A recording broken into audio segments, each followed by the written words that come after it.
Assalamu alaikum wa rahmatullahi wa barakatuh. Welcome to another how-to video. In this video, we're going to talk about how to make dua according to the sunnah of the Prophet sallallahu alaihi wasallam.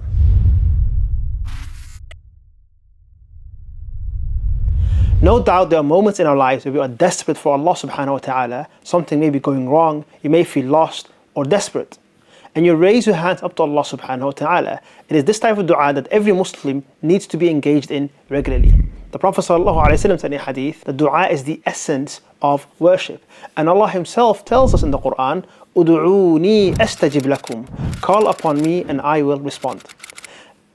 This is one of the most powerful promises in the Quran, where Allah subhanahu wa ta'ala tells us that no matter when and how we call upon Him, He always responds, every time. Here are some key principles that you need to keep in mind for when you are making dua. Number one, dua is for Allah subhanahu wa ta'ala alone. You don't ask anyone else, not a prophet, not an angel, not a saint, no matter how righteous you think they are. You only call upon Allah subhanahu wa ta'ala. This is the essence of Tawheed. Dua is an act of worship, and worship belongs to Allah alone. Allah says in the Quran, فَادْعُوا اللَّهَ مُخْلَصِينَ لَهُ الدِّينَ. So call upon Allah, making the religion purely for Him alone. Number two, have yaqeen, which means certainty. Be certain that Allah is going to respond. The Prophet said, call upon Allah while you are certain He will respond to you. This isn't just a wish or a maybe. You have to have confidence that Allah subhanahu wa ta'ala is listening. And even if you don't see the answer immediately, remember your dua has already landed. Allah is always listening. Number three, don't rush. Don't expect instant result. The Prophet ﷺ said, one of your dua will be accepted as long as you are not hasty. Allah might give it to you now, He may delay it, He may give you something better, He may protect you from harm that was coming your way. Your dua will never not be responded to, so don't be hasty.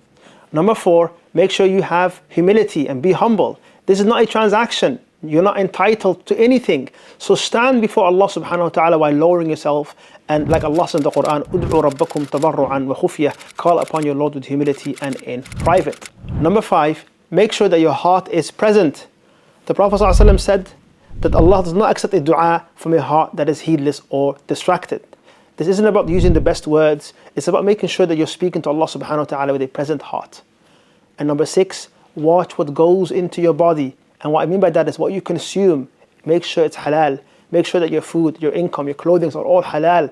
The Prophet ﷺ told us about a man who raises his hands and calls upon Allah, saying, Ya Rab, oh my Lord, oh my Lord. But his food is haram, his drink is haram, his clothing is haram. How can he be answered? So purify your life if you want Allah subhanahu wa ta'ala to accept your prayers.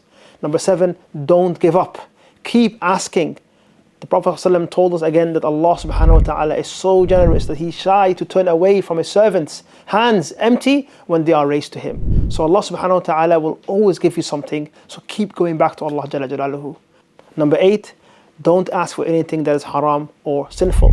The Prophet ﷺ told us that a servant's dua is accepted as long as it does not ask for something that is haram or sinful. Now let's talk about how you actually make dua. We've covered the principles, so let's get into the how. Number one, start by praising Allah subhanahu wa ta'ala. Say Alhamdulillah, praise Allah Jalla Jalaluhu. And if you reflect on Surah Al-Fatiha, which in itself is a prayer, you notice it starts with Alhamdulillahi Rabbil Alameen before the actual request, which is Ihdina Sirat al-Mustaqim. You praise Allah Almighty, and then you ask Allah to guide you to the straight path. Do the same thing with your dua. Start by praising Allah subhanahu wa ta'ala. Number two, send salawat upon our beloved Prophet Muhammad sallallahu alayhi wasallam, because he sallallahu alayhi wasallam told us every dua is suspended until you send blessings upon the Prophet sallallahu alayhi wasallam.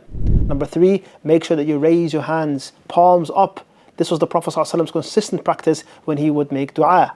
Number four, face the Qibla if possible. This is again a recommendation from the Prophet ﷺ, and a constant habit of his when he was making dua, he would face the Qibla. Number five, call upon Allah using His beautiful names and attributes, especially those that suit your needs. Allah says in the Quran, to Allah belong the most beautiful names, so call upon Him by them. So you say, for example, Ya Razaq, O the provider, if you need provision. Ya Shafi, O the healer, if you need health. Ya Rahman, O the most merciful, when you need mercy. Number six, make dua first for yourself and then for others. Include your family, the ummah, and even those who wronged you. Ask Allah subhanahu wa ta'ala to guide them. So you make your dua general because you get more reward for that. Number seven, make sure that you are repeating your dua at least 3 times. The Prophet ﷺ will often repeat his requests 3 times, and this is something that you can incorporate in your dua. And finally, number 8, end by how you began, with salawat upon the Prophet ﷺ and praise. There are some times that are really special, and among them is the last third of the night.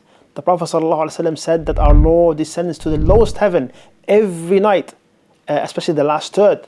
And he says, who's going to call upon me so that I may answer him? So this is the time that we need to be waking up and begging and asking Allah subhanahu wa ta'ala. Other times include between the adhan and the iqamah, when you're in the masjid, or when you're fasting, especially right before you break your fast, when you are traveling, when it's raining, when you are in your sujood, on the day of Arafah, in the last hour of Jum'ah. These are all opportune moments for you to make dua and ask Allah subhanahu wa ta'ala what you need. And finally, don't limit yourself regarding what you're asking Allah subhanahu wa ta'ala. The Prophet said in a hadith, let one of you ask his Lord for everything, even the strap of your sandal if it's broken. So, in other words, nothing is too small and nothing is too big. Ask Allah for everything, for forgiveness, for strength, for clarity, for health, for victory, for guidance, everything and anything. Speak to Allah regularly, because Allah is near and Allah always listens.